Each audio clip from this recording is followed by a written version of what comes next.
વાંધો નહીં આમાં લઉં ને મોટા પાન આલે છે મારા કેમ આવું કાણું પડી ગયેલું પાન ન આવે ને હાલે લઈ લો ને મળશે નહીં તો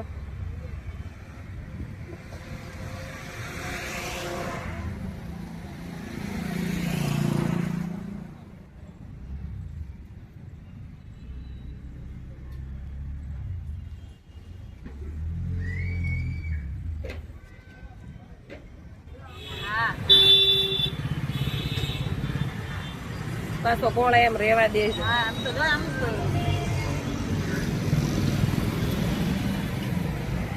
હું તો વારે વારે અલગ ઓલા હોય પાછો જોઈ ઓલી બાજુ મોટો અંદર જોરો એની બાજુમાં એવું બાજુ જોરો મોટો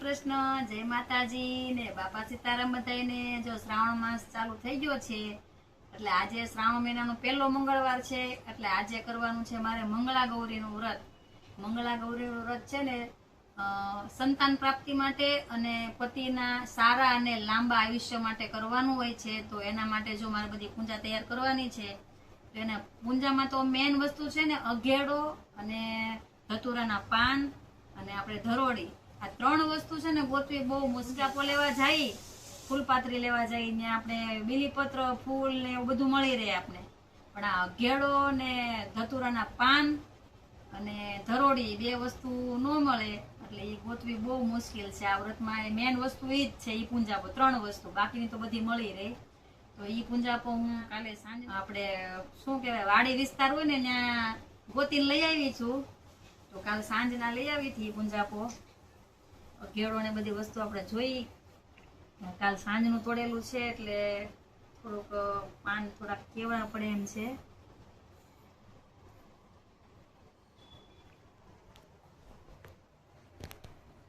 હવે હું તમને બતાવું અઘેડાના પાન જો આ છે અઘેડો બરોબર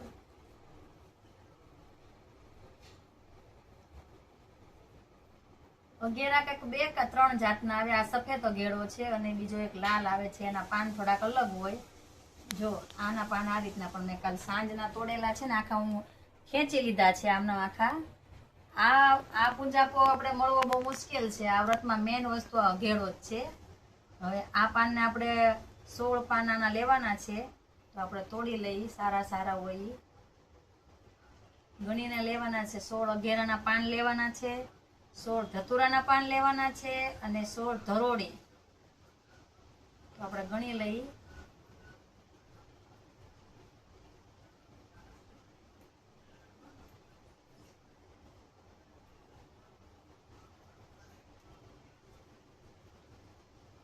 ત્યારે સારા પાન તોડી લઈ અને પછી ગણી લઈએ આપણે બરોબર 16 વસ્તુ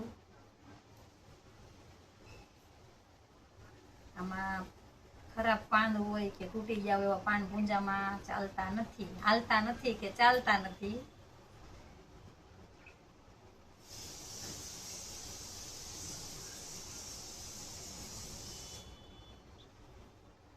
ખેડાના પાન છે ને આ રીતે હોય આ રીતે બધા સાથે હોય ને તો એને આપણે અલગ અલગ તોડવા જરૂરી નથી આ રીતે સાથે તોડીને ખાલી ગણી લેવાના ગણતરીમાં આવી જવા જોઈએ 16માં એક નાના પાન એક ન તોડો તો હાલે ઘેડાના પાન 16 થઈ ગયા છે એટલે હવે આપણે કરવાના છે ધતુરાના પાન ધતુરો બહુ મળ્યો નહોતો એટલે જે મળ્યા એ ગોતીને ભેગા કર્યા છે અને કાલ સાંજના તોડેલા છે એટલે જો કંઈક આવા લચાઈ ગયા છે પાન અને આને પણ આપણે 16 કરવાના છે જો એક વખત આપણે 16 પાન નો આપને મળે તો બીજા મંગળવારે તમે આજનો પૂંજાપો 16 ગણીને બીજા મંગળવારે પણ ચડાવી શકો છો એટલે હવે આપણે ધતુરાના પાન ગણી લઈ બરોબર મળ્યા નથી એટલે નાના પાનની પણ ગણતરી કરી છે હવે આપણે કરવાની છે ધરોડીના પાન કરવાના છે ધરોડીના જો આ રીતના નાના પાન તીરખી હોય આ રીતના એટલે એક નથી તોડવાના આ રીતના કેમ 3 ને 2 5 આ રીતના તો આ રીતના આપણે આમ તીરખી તોડી લેવાની છે આ રીતે મૂકી દેવાનું છે. એટલે એક એક પાન તોડવાના નથી, આ રીતના તીરથી તોડીને આમ મૂકી દેવાની છે. 3 થી 4 તીરખીમાં તમારા પાન થઈ જશે ધરોડીના, બરોબર. ધરોડીના પણ થઈ ગયા છે પાન આપણા રેડી. હવે આપણે ધરોડી, ધતુરો અને અઘેડાના પાન થઈ ગયા છે. હવે આપણે કરવાના છે 16 બીલીપત્ર અને ફૂલ ચડાવવા માટે. એ હું લઈ આવી હતી, આપણે ફૂલપાત્રી વાળા પાસેથી લઈ આવી હતી. આ રીતની કંઈક જોડી વાળેલી છે. તો 16 પાન કરવાના છે, પણ આમાં જે ખંડિત પાન એટલે કે 3 જ પાન હોવા જોઈએ, 1 કે 2 ન હોય, એનું ધ્યાન રાખવાનું. એટલે હવે આપણે 16 બીલીપત્ર કરી નાખીએ. જોડી વાળી છે, આ રીતના જોડી લઈ આવી હતી. બીલીપત્ર તમને મળી જાય, પણ મેન વસ્તુ છે ને અઘેડો, ધતુરો અને ધરોડી, એ જ ન મળે. આ વ્રતમાં મેન વસ્તુ એ 3 જ છે. આ રીતના આખા 3 પાન હોવા જોઈએ બીલીપત્ર. આપણે 16 પાન કરવાના છે.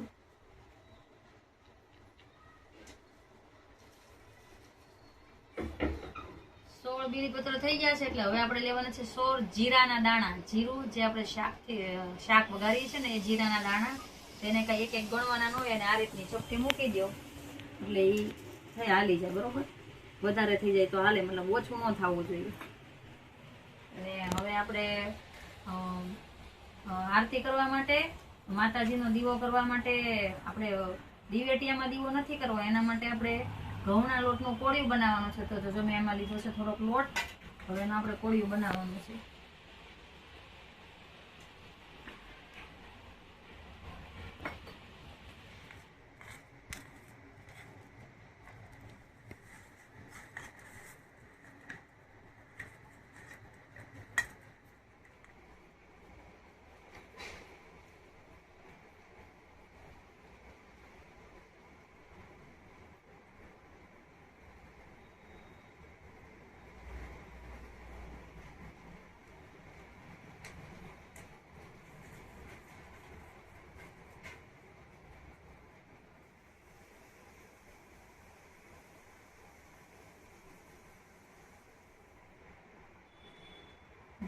થઈ ગયું છે આપણું કોળિયું તૈયાર. આમાં ઘી પૂરી અને આપણે રૂની વાત નથી કરવાની. વાઈટ છે ને આપણે આ કાચા સૂતરના દોરાની બનાવવાની છે, રૂની નથી બનાવવાના. સૂતરના દોરાના આ રીતના વાઈટ થઈ ને રીતના ટુકડા થોડા થોડા કરી અને 16 ટુકડા કરવાના છે, એની વાઈટ કરવાની છે.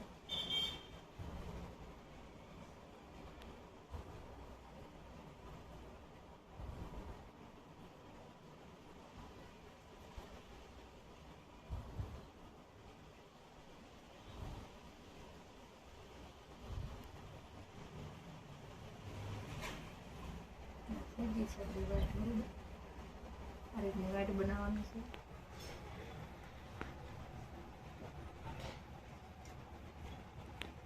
હવે આપણી પૂજાની થાળી થઈ ગઈ છે તૈયાર, અને જવાનું છે આપણે ભોળાનાથના મંદિરે પાર્વતી માની પૂજા કરવા.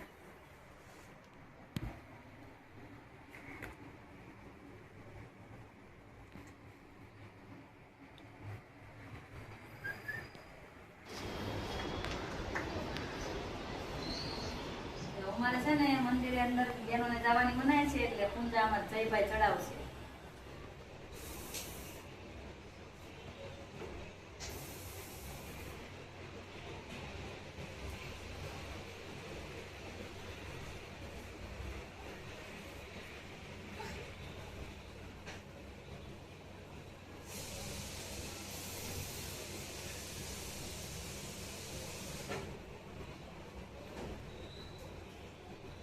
હાથે બધી પૂજા ન રહી ને તો સાઈડ પર મૂકી દેજે. ફૂલ ચડા, બધી પૂજા ચડાવવાની છે. ફૂલ ચડાવવાના, જીરાના દાણા ચડાવવાના.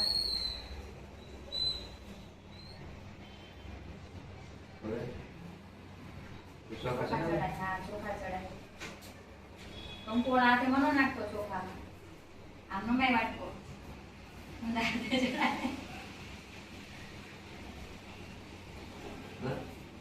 બે ફળ છે એને મૂકી દે, બે બાજુ એક ફળ મૂકી દે.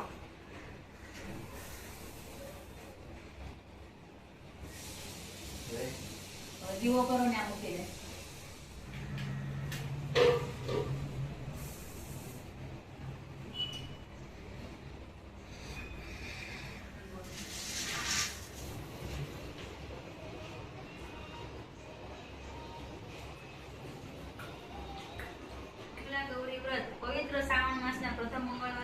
મંગળવાર સુધી આ વ્રત કરાય છે. પ્રાતઃકાળ સૂર્યોદય પહેલા સ્નાનાદિ કરવા સતી પાર્વતીની પૂજા કરવી. શક્ય હોય તો ઉપવાસ કરવો, નહીંતર એકટાણું કરવું. વ્રતની કથા સાંભળવી. વિવાહ થયેલી કન્યા પણ આ વ્રત કરી શકે છે. સુહાગણ સ્ત્રીઓ પતિના દીર્ઘાયુષ્ય, સુખ સંપત્તિ તેમજ સંતાન પ્રાપ્તિ માટે વ્રત કરે છે. વંશાવટી નામે એક નગરીમાં દલીચંદ નામે એક દાની વણિક રહેતો હતો. તેની પત્નીનું નામ રમાવતી હતું. એ પણ ધર્મિષ્ઠ હતી. એક સંન્યાસી રોજ વણિકના ઘરે ભિક્ષા લેવા આવે, પણ ભિક્ષા લીધા વગર ચાલ્યો જાય. એક દિવસ દલીચંદે સંન્યાસીની જોડીમાં 2 સોનામોહર નાખી. તેથી સંન્યાસી બોલ્યો, તમે વાણિયા છો, તમે વાંજ્યા છો. વાંજ્યા પાસેથી ભિક્ષા લેનાર મહાપાપી ગણાય. પણ તમે મને ભિક્ષા આપી છે, માટે મારે તમને સંતાન પ્રાપ્તિનો રસ્તો દેખાડવો જોઈએ. રણણીયમાં મા પાર્વતીનું મંદિર છે, ત્યાં જઈ પાર્વતીને પ્રસન્ન કરો.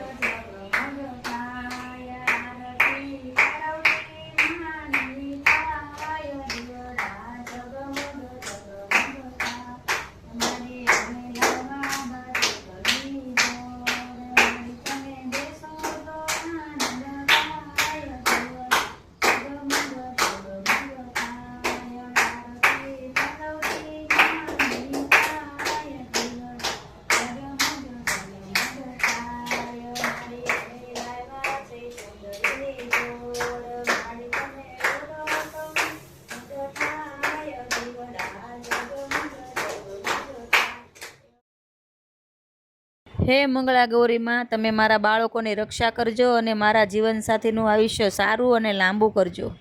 જય મંગળા ગૌરી માં.